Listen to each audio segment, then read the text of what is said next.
Kasih teman-teman. Assalamualaikum warahmatullahi wabarakatuh. Selamat pagi semuanya. Di sini saya dari kelompok 4 akan mempresentasikan makalah atau PPT tentang UEB dari mata kuliah Bahasa Indonesia. UEB adalah Pedoman Umum Ejaan Bahasa Indonesia. PPT ini disusun oleh saya sendiri Muhammad Hafal Baru dengan NIM 20031000024. Lalu ada Stefanus Rume dengan NIM 231000046. Lalu ada Wendy Krisnanto dengan NIM 231000003 dan Yosua Awang dengan NIM 231000012. Selanjutnya, slide berikutnya akan disampaikan oleh Wendy Krisnanto. Silakan. Fungsi dan tujuan UEB adalah menjadikan bagian tertib ilmu yang seharusnya dipatuhi agar bahasa Indonesia tetap menjadi bahasa kebanggaan dan juga sebagai standar rujukan yang dapat dijadikan pedoman dan acuan untuk berbagai kalangan pengguna bahasa Indonesia, terutama dalam pemakaian bahasa tulisan secara baik dan benar. Next. Pemakaian huruf. A. Huruf abjad, yaitu A, B, C, D, E, F, sampai Z. B. Huruf vokal, yaitu A, I, U, E, O. C. Huruf konsonan, selain A, I, U, E, O. D. Huruf diftong, contoh pandai, yaitu A, I. Yang E. Gabungan huruf konsonan, contoh khusus, yaitu KH. Next.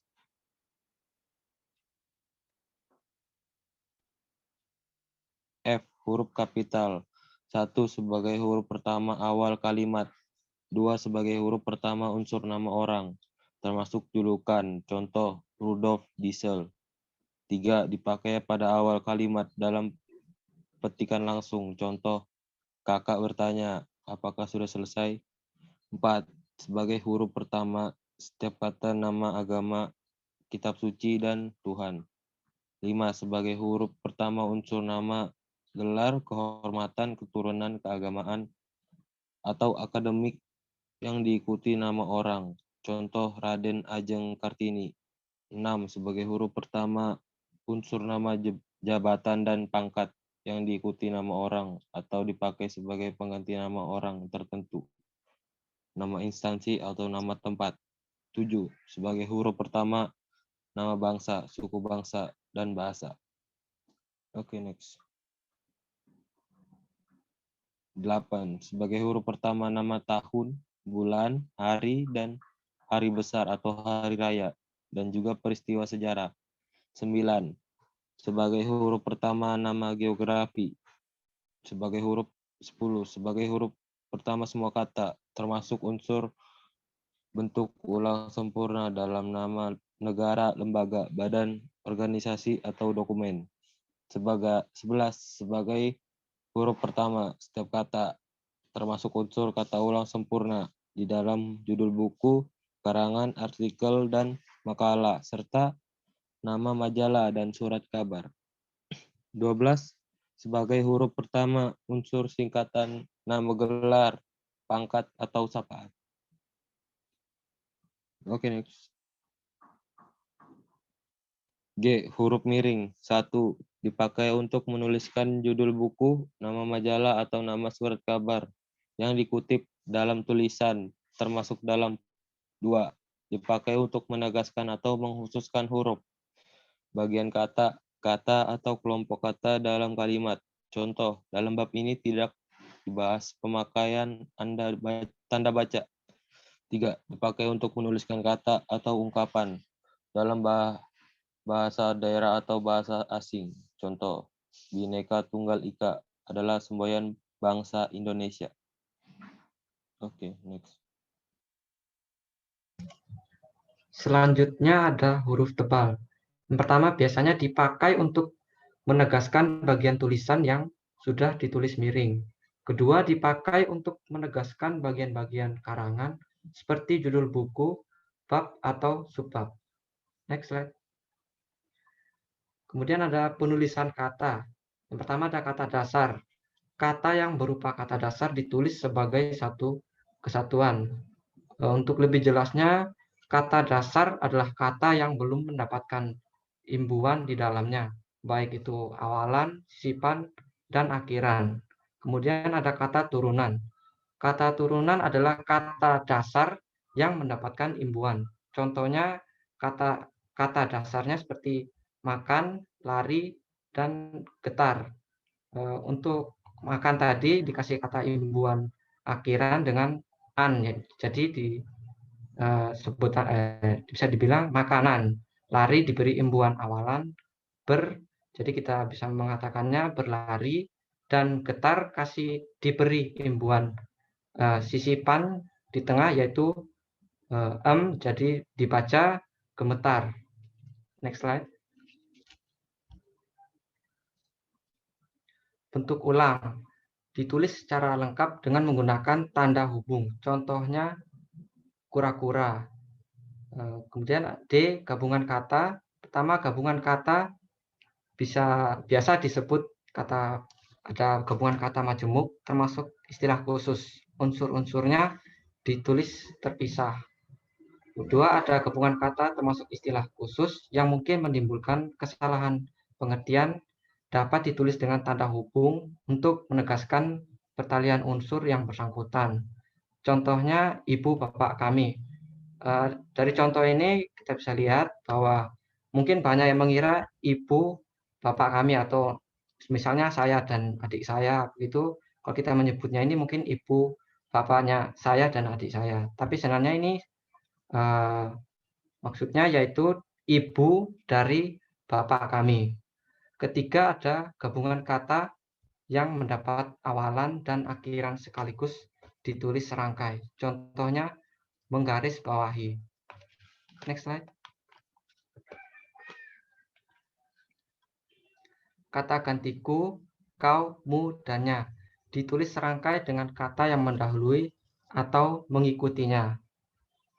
F, kata depan di, ke, dan dari. Apabila menunjuk kata tempat ditulis terpisah dari kata yang mengikutinya. G, partikel. Partikel lah, kah, dan tah ditulis serangkai dengan kata yang mendahuluinya. Kedua, partikel pun ditulis terpisah dari kata yang mendahuluinya. Ketiga, partikel periang berarti mulai, demi, dan tiap ditulis terpisah dari bagian kalimat yang mendahului atau mengikutinya. Lanjut. Pemakaian tanda baca. Yang pertama, tanda titik. Dipakai pada akhir kalimat yang bukan pertanyaan atau seruan. Kedua, dipakai di belakang angka atau huruf dalam suatu bagan, ikhtisar, atau daftar. Ketiga, dipakai untuk memisahkan angka jam, menit, dan detik yang menunjukkan waktu. Keempat, dipakai dalam daftar pustaka di antara nama penulis, judul tulisan yang tidak berakhir dengan tanda tanya atau tanda seru, dan tempat terbit. Kelima, dipakai untuk memisahkan bilangan ribuan atau kelipatannya yang menunjukkan jumlah. Keenam, dipakai pada penulisan singkatan. Oke. Selanjutnya, Stefanus.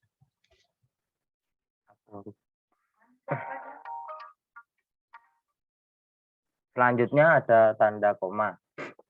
Tanda koma biasanya dipakai di antara unsur-unsur dalam suatu perincian atau pembilangan. Dua, biasanya tanda koma dipakai untuk memisahkan kalimat setara yang satu dari kalimat setara berikutnya, yang didahului dengan kata seperti tetapi, melainkan, sedangkan, dan kecuali. Tiga, tanda koma biasanya dipakai untuk memisahkan anak kalimat dari induk kalimat, jika anak kalimat itu mendahului induk kalimatnya. Yang keempat, dipakai di belakang kata atau ungkapan penghubung. antar kalimat yang terdapat pada awal kalimat. Yang kelima, dipakai untuk memisahkan kata seru seperti oh, ya, wah, aduh, dan kasihan, atau kata-kata yang digunakan sebagai sapaan. Yang keenam, dipakai di antara A. Nama dan alamat, B. Bagian-bagian alamat, C. Tempat dan tanggal, serta D. Nama tempat dan wilayah atau negeri yang ditulis berurutan. 7. Ada tanda koma dipakai untuk memisahkan bagian nama yang dibalik susunannya dalam daftar pustaka. Yang kedelapan, dipakai di muka angka desimal atau di antara rupiah dan sen yang dinyatakan dengan angka. Kemudian berikutnya C, ada tanda titik koma. Tanda titik koma dipakai sebagai pengganti kata penghubung untuk memisahkan kalimat yang setara di dalam kalimat majemuk setara. Yang kedua, digunakan untuk mengakhiri pernyataan perincian dalam kalimat yang berupa frasa atau kelompok kata. Ketiga, digunakan untuk memisahkan dua kalimat setara atau lebih apabila unsur-unsur setiap bagian itu dipisah oleh tanda baca dan kata hubung. D. Tanda titik dua. Tanda titik dua biasanya dipakai pada akhir suatu pernyataan lengkap yang diikuti rangkaian atau pemerian. Yang kedua, tanda titik dua dipakai sesudah kata atau ungkapan yang memerlukan pemerian. Yang ketiga, dipakai dalam naskah drama sesudah kata yang menunjukkan pelaku dalam percakapan. Yang keempat, tanda titik dua biasanya dipakai di antara A. Jilid atau nomor dan halaman, B. Bab dan ayat dalam kitab suci, C. Judul dan anak judul suatu karangan, serta D. Nama kota dan penerbit buku acuan dalam karangan. Kemudian ada E, tanda hubung. Tanda hubung ini biasanya dipakai untuk menandai bagian kata yang terpenggal oleh pergantian baris.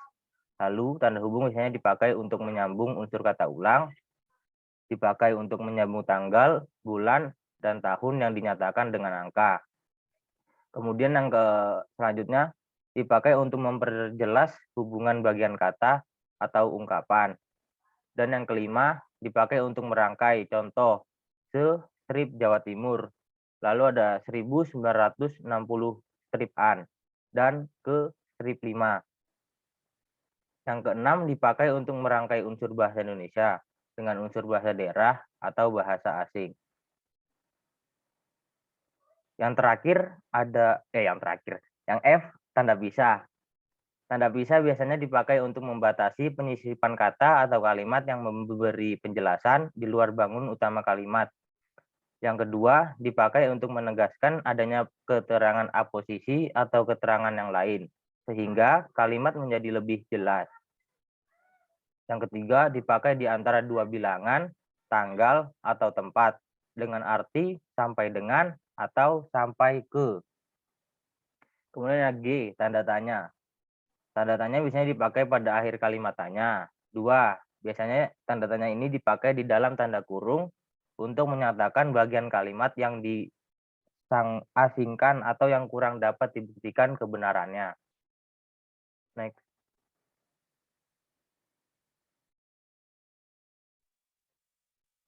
Yang H, tanda seru, dipakai untuk seruan atau perintah yang menggambarkan kesungguhan, ketidakpercayaan, atau emosi yang kuat. I, tanda elipsis, dipakai untuk mengapit petikan langsung yang berasal dari pembicaraan, naskah, atau bahan tertulis lain. Dipakai untuk menunjukkan bahwa dalam suatu kalimat atau naskah ada bagian yang dihilangkan. Next. Yang J, tanda petik, dipakai untuk mengapit petikan langsung yang berasal dari pembicaraan, naskah, atau bahan tertulis lain. Dipakai untuk mengapit judul puisi, karangan, atau bab buku yang dipakai dalam kalimat. Dipakai untuk mengapit istilah ilmiah yang kurang dikenal atau kata yang mempunyai arti khusus. K, tanda petik tunggal, dipakai untuk mengapit petikan yang terdapat di dalam petikan lain. Dipakai untuk mengapit makna kata atau ungkapan. Next.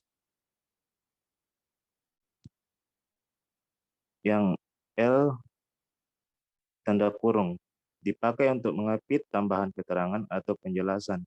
Dipakai untuk mengapit keterangan atau penjelasan yang bukan bagian utama kalimat. Dipakai untuk mengapit huruf atau kata yang kehadirannya di dalam teks dapat dihilangkan. Dipakai untuk mengapit angka atau huruf yang memerinci urutan keterangan. UKM tanda kurung siku. Dipakai untuk mengapit huruf, kata, atau kelompok kata sebagai koreksi atau tambahan pada kalimat atau bagian kalimat yang ditulis orang lain. Dipakai untuk mengapit keterangan dalam kalimat penjelas yang sudah bertanda kurung. Next. Yang N, tanda garis miring. Dipakai di dalam nomor surat, nomor pada alamat, dan penandaan masa 1 tahun yang terbagi dalam 2 tahun takwim atau tahun ajaran. Dipakai sebagai pengganti kata atau tiap dan ataupun. O, tanda penyingkat atau apostrof. Tanda penyingkat menunjukkan penghilangan bagian kata atau bagian angka tahun. Contoh 1 Januari 48. 48 yang berarti 1948. Next. Yang berikutnya penulisan unsur serapan.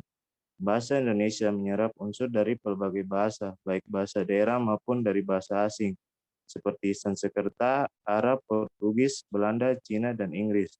Dibagi menjadi 2 bagian, yaitu unsur asing yang belum sepenuhnya terserap ke dalam bahasa Indonesia.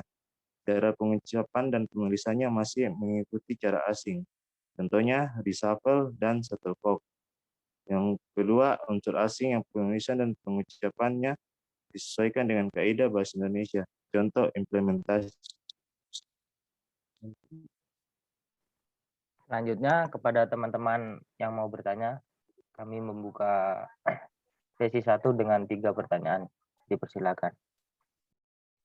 Saya Magdalena. Bella Novita. Saya Magdalena. Oke, Magdalena silakan. Setelah itu Bella ya. Oke. Pertanyaannya, apakah penulisan kata Anda harus selalu menggunakan huruf kapital pada huruf pertama meskipun tidak muncul di awal kalimat?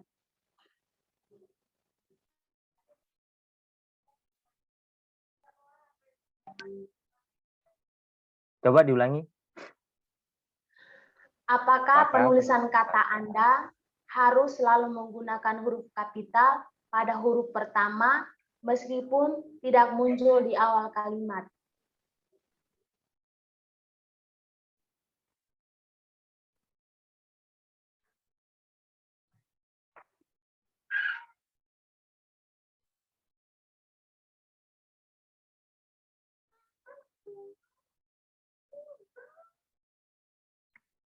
Yuk, Bella, silakan.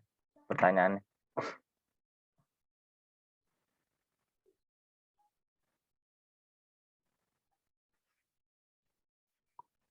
Bella.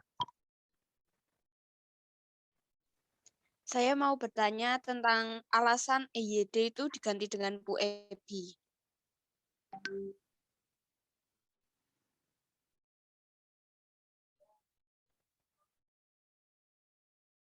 Oke. Selanjutnya apa ada pertanyaan lagi? Ada Ike. Oke, silakan.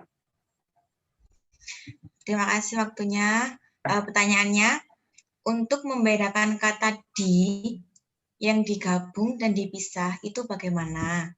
Kan seperti ada contoh di dalam, di sana, di atas, dan di luar. Nah, ciri-ciri yang di dalam, ciri-ciri yang dipisah itu apa aja? Dan ciri-ciri yang digabung itu apa aja? Terima kasih.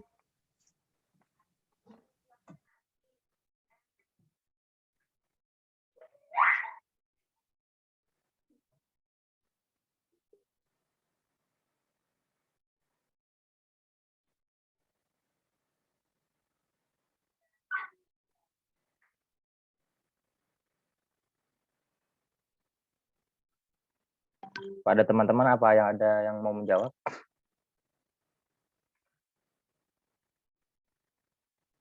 Bacakan ulang ya pertanyaannya ya. 1 dari Mbak Ellen, apakah penulisan kata Anda harus menggunakan huruf kapital meskipun tidak muncul dalam awal kalimat? Lalu dari Mbak Bella ada alasan kenapa EYD diganti dengan PUEBI. Lalu ada dari Mbak Ike, bagaimana caranya untuk membedakan kata di yang dipisah dengan di yang disambung.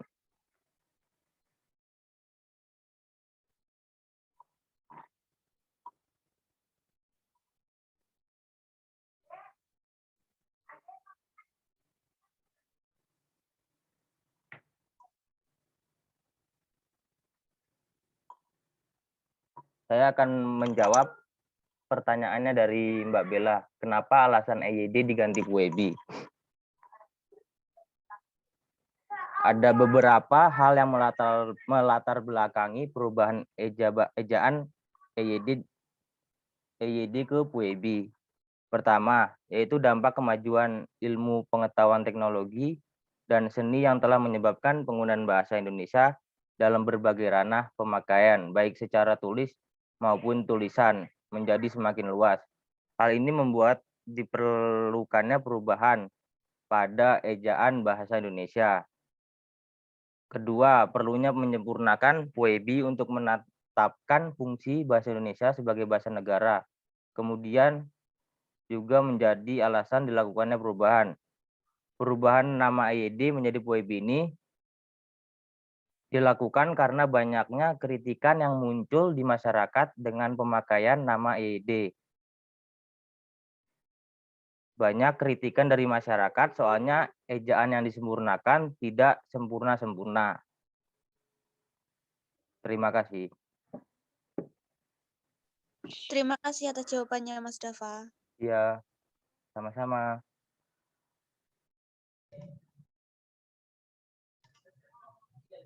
Saya akan menjawab untuk pertanyaannya Magdalena ya.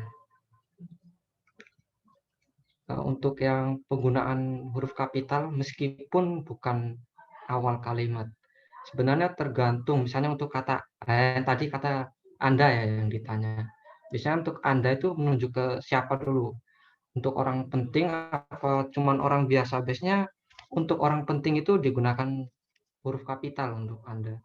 Apalagi kalau sebutannya untuk dalam Alkitab begitu, seseorang ngomong berbicara dengan Tuhan begitu, pasti apakah Anda, pasti Andanya itu menggunakan huruf kapital gitu.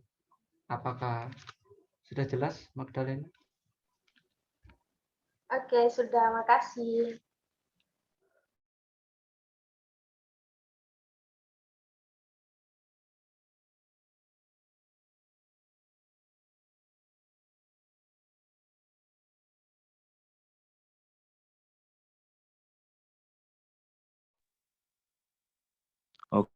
Oke, saya akan menjawab pertanyaan dari saudari Ike yang pertanyaannya kapan kata di dipisah dari kata depannya. Kata di dipisah jika menunjukkan waktu, tempat, nama, dan lokasi. Contohnya di Jakarta atau di Surabaya itu di-nya harus dipisah.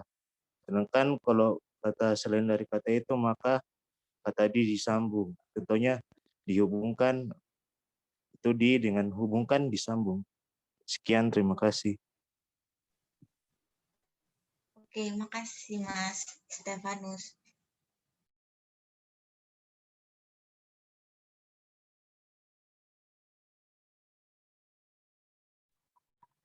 Selanjutnya mungkin ada yang mau bertanya lagi di sesi kedua. 1, 2, atau 3 pertanyaan.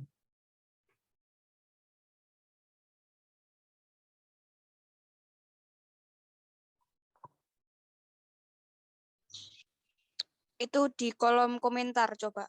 Di kolom chat.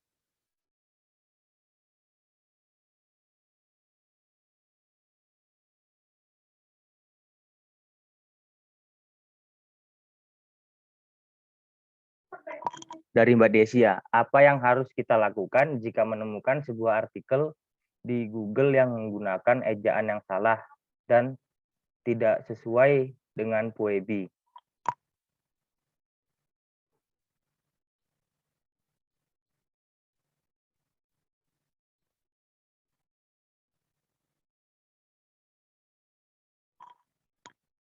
biasanya sih biasanya orang-orang tuh langsung ngasih kritik ataupun saran melalui email ataupun apapun itu yang bisa sampai ke si pembuat artikelnya itu agar dia merubah atau mengganti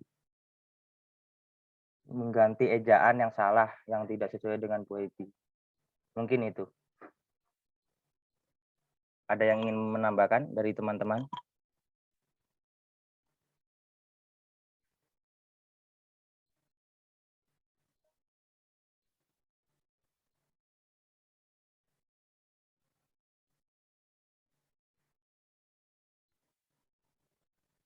Oke, kalau gitu dari pertanyaan selanjutnya ya, dari Sekinah Agatha. Selanjutnya itu contoh kalimat dari penggunaan tanda titik dua yang mengandung pemberian itu seperti apa ya?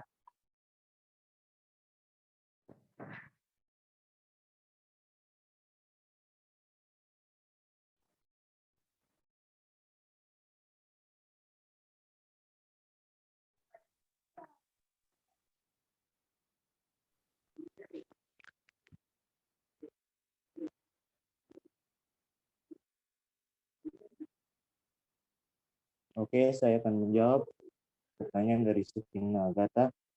Tanda titik dua, artinya tanda titik dua dipakai sesudah kata atau ungkapan yang merupakan pemberian itu. Contohnya itu seperti ketua, titik dua, Ahmad. Jadi artinya pemberian kan sesudah kata. Jadi pemberiannya itu artinya ketua. Ketuanya itu bernama Ahmad. Ya, kira-kira kayak begitu. Apakah ada tambahan dari teman-teman yang lain?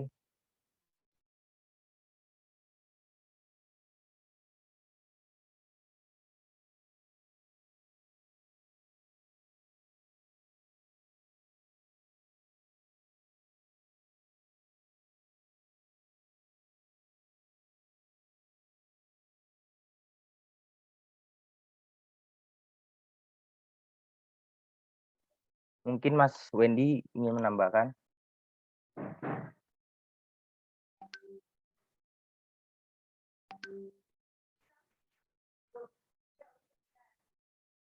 Atau ada pertanyaan lagi? Atau sudah cukup sampai sini saja ya? Sepertinya sudah banyak pertanyaan.